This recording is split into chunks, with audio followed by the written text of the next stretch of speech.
Berita utama kembali bersama saya Cindy Permadi. Saudara, pemilihan presiden 2024 bisa dibilang sebagai pilpres yang kekinian. Cara-cara kampanye konvensional memang masih digunakan untuk menyampaikan gagasan. Buktinya spanduk dan baliho bertebaran di mana-mana. Namun, para calon presiden dan calon wakil presiden harus pula bertarung di panggung pilpres dengan penuh kreativitas. Pasalnya, pemilih muda lah yang harus mereka rebut hatinya, atau lebih tepatnya, suaranya. Lalu, mengapa suara pemilih muda begitu penting dalam pilpres kali ini? Nah, menurut data KPU, sebanyak 51,93% dari pemilih di daftar pemilih tetap berusia 17 hingga 40 tahun. Di kelompok umur inilah masuk para generasi milenial yang lahir dari 1981 hingga 1996 dan generasi Z yang lahir dari 1997 sampai 2012. Angka ini masih ditambah sedikit dengan yang berhak memilih 6.000 orang di bawah 17 tahun. Sementara itu, 48,07% atau setara dengan 98,4 juta pemilih berusia di atas 40 tahun. Jadi, besarnya suara pemilih muda mampu menentukan kemenangan menuju kursi RI 1. Nah, salah satu cara ampuh untuk memikat para pemilih muda adalah dengan mendekati para influencer yang aktif di media sosial. Mengingat para pemilih muda sangat melek teknologi dan para influencer ini punya followers yang masif. Calon Presiden nomor urut 1 Anies Baswedan tak segan mengunggah foto bersama influencer Fadil Jaidi di akun X-nya @anisbaswedan. Kata Anies, ketemuan Fadil Jaidi dan diajari jadi wibu. Nonton dan diceritain soal Attack on Titan. Oke, menarik, save dulu buat ditonton di sela-sela kegiatan. Fadil sendiri memiliki jumlah followers fantastis. Jumlahnya menyentuh 10,8 juta followers di Instagram dan 12,9 juta followers di TikTok. Ada pula Dr. Tirta yang punya jutaan followers di akun IG-nya. Nah, untuk Dr. Tirta memang dirinya sudah menyatakan dukungan kepada salah satu paslon, yaitu paslon 1 Anies Muhaimin. Anies pun dapat dibilang cukup rajin menyapa pendukungnya lewat live di media sosial. Bersama cawapresnya, Caimin, Anies live TikTok dari dalam mobil usai mendampingi Caimin debat 21 Januari lalu. Jambi, salam hormat juga. Pahang. Wih, mantap. Bagus.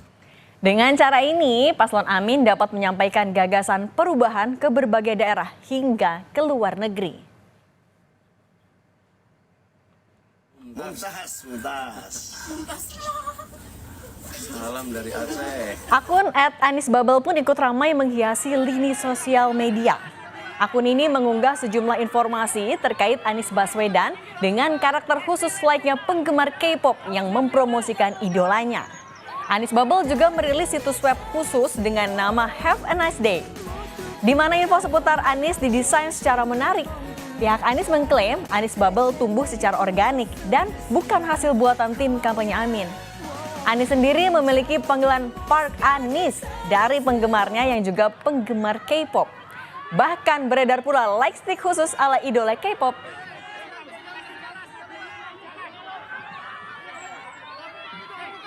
Sementara itu, calon presiden nomor urut 2 juga gemar mengundang para selebritas dan tentu saja influencer.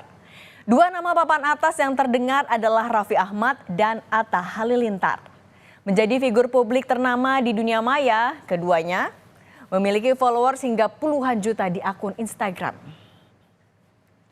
Raffi Ahmad belakangan terlihat dalam kampanye pasangan Prabowo Gibran dengan berbaju biru muda. Raffi dan istrinya Nagita Slavina juga pernah datang ke debat Cawapres Desember lalu. Teman-teman juga artis-artis yang mungkin ini dia. Aurel. Halo Pak. Raffi pun membuat konten live Instagram bareng Prabowo saat berada di Lampung 2 pekan lalu. Aurel, lagi sama Pak Prabowo nih, lagi di mana? Lagi di rumah. Lagi di rumah. Pak semangat. Semangat. Bapak semangat ya Pak. Terima kasih. Aurel dia sayang banget sama Bapak dari dulu kan. Bandar Lampung, abis di Bandar Lampung kita nanti mau menuju lagi ke Pangkal Pinang. Prabowo kerap identik dengan capres gemoy. Kubu Prabowo Gibran mengungkapkan istilah gemoy muncul dengan sendirinya di masyarakat. Namun tampaknya gemoy ini coba diadopsi dan dipopulerkan ke kalangan anak muda dengan tampilan menggemaskan ala AI. Tak hanya melalui teknologi, strategi gemoy ini dapat dilihat dari gerakan joget para pendukung capres Prabowo yang gemar berjoget pula.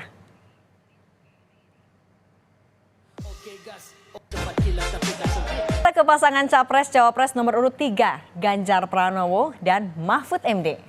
Tim Ganjar Mahfud menyadari nih pentingnya peran influencer dalam Pilpres kali ini. Mereka pun mendekati influencer tarik halilintar untuk meraih dukungan dari pemilih muda. Ganjar pun pernah mengunggah momen kebersamaan dengan influencer Fujian. Baik Tarik maupun Fuji memiliki jutaan pengikut di akun media sosialnya. Dan seperti ini unggahan Ganjar Pranowo bersama Fujian. Kalau internet itu 4G, kalau bapak itu 4Me.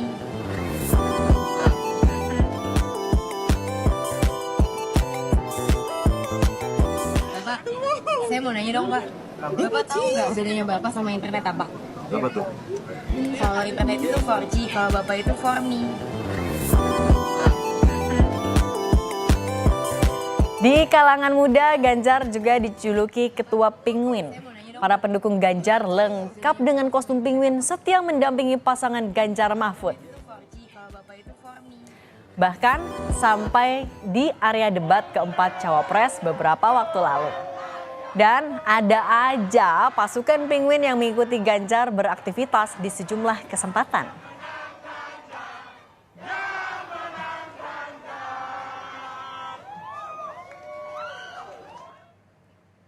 Bukan hanya PDKT dengan pemengaruh di media sosial, para capres dan cawapres juga merapat ke beberapa musisi untuk mencari simpati masa penggemarnya.